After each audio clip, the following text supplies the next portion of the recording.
In a major move for regional security, U.S. lawmakers have approved the transfer of a decommissioned Navy cruiser to the Philippine fleet. This isn't just a handover, it's a powerful signal of Washington's support for Manila. The ship, likely a Ticonderoga-class cruiser, brings size and capabilities the Philippine Navy has never had. For a fleet long reliant on aging, smaller vessels, this is a game-changer. The transfer is part of a broader U.S. strategy to help allies like the Philippines build up their own defenses. It's a leap in technology and scale, offering new skills and operational experience for Filipino sailors. The process took years of diplomatic and legislative work, underscoring bipartisan support in Washington. While the cruiser will need refitting and training, its presence alone shifts the strategic balance in the region. For the Philippines, it's a clear sign of serious modernization and a morale boost for the Navy. This act is about more than adding steel to the water. It's about building confidence, strengthening alliances, and sending a message to potential aggressors. The Philippines is no longer standing alone. The Philippines, an archipelago of over 7,600 islands, depends on the sea for its identity and economy. With one of the world's longest coastlines and a vast exclusive economic zone, a strong navy is essential. For decades, the Philippine Navy operated with outdated ships, often older than their crews. The 2012 Scarborough Shoal standoff with China exposed these weaknesses, showing that diplomatic protests alone weren't enough. This wake-up call launched a modernization program to acquire new ships, aircraft, and weapons. The Navy faces challenges from piracy and disaster relief to asserting sovereignty in the West Philippine Sea. Modern ships with advanced sensors and communications are vital for effective patrols and maritime domain awareness. Without them, vast areas remain unmonitored and vulnerable. The push for a stronger Navy is about economic survival and territorial integrity. New assets give the Philippines the power to know and control what happens in its waters. This modernization is a direct response to the urgent need for credible defense. It's about ensuring the nation can protect its maritime destiny. The U.S. cruiser is just one piece of the Philippine Navy's transformation. In 2025, the Navy commissioned its first true guided missile frigate, BRP Miguel Malvar, built in South Korea with advanced systems and anti-air missiles. Its sister ship, BRP Diego Salang, soon followed, forming the new core of the fleet. These frigates, armed with Sea Star anti-ship missiles, give the Philippines a credible warfighting capability for the first time in generations. The Navy is also adding large, offshore patrol vessels, like BRP Raja Soleiman, and building Acero-class patrol gunboats locally, some armed with Israeli Spike NLOS missiles. Even small boats now pack a powerful punch. The U.S. has provided unmanned surface vessels, Mantas, and Devil Ray drones that extend surveillance without risking sailors. These assets create a layered, flexible, and resilient defense.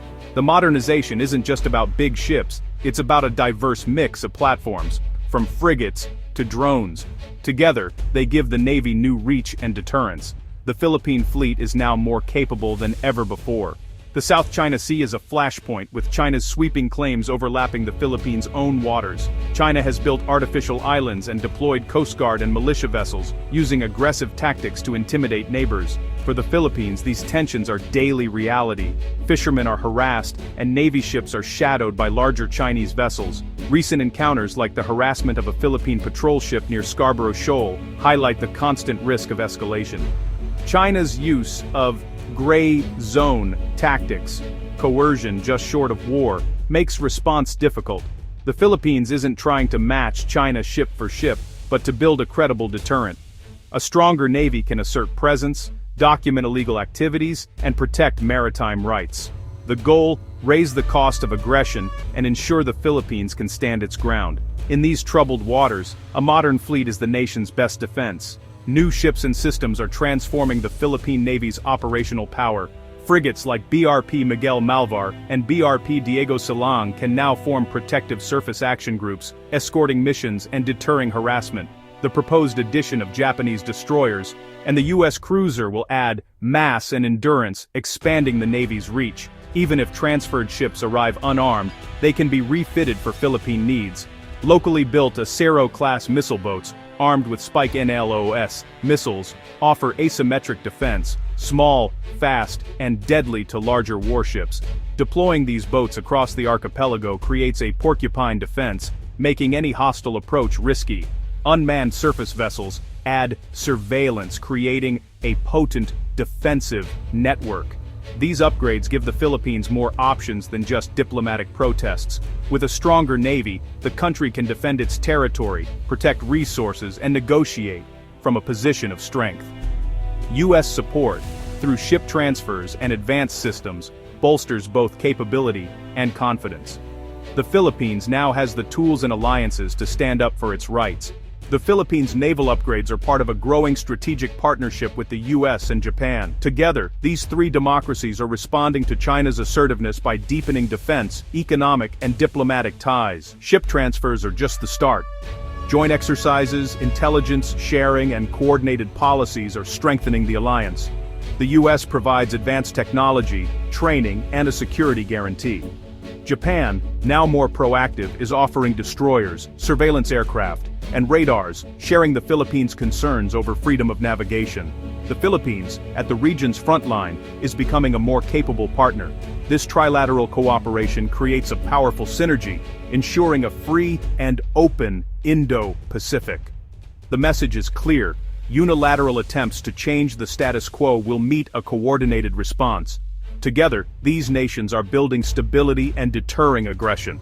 The Philippines is no longer isolated. It's part of a united front.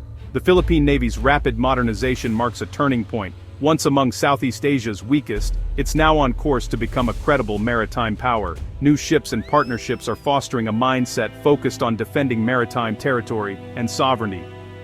The challenge ahead is integrating these assets, training sailors, developing doctrine, and building support infrastructure. A stronger navy lets the Philippines act independently, deter threats, and contribute to regional security. It's a story of resilience and resolve, a nation determined to control its destiny.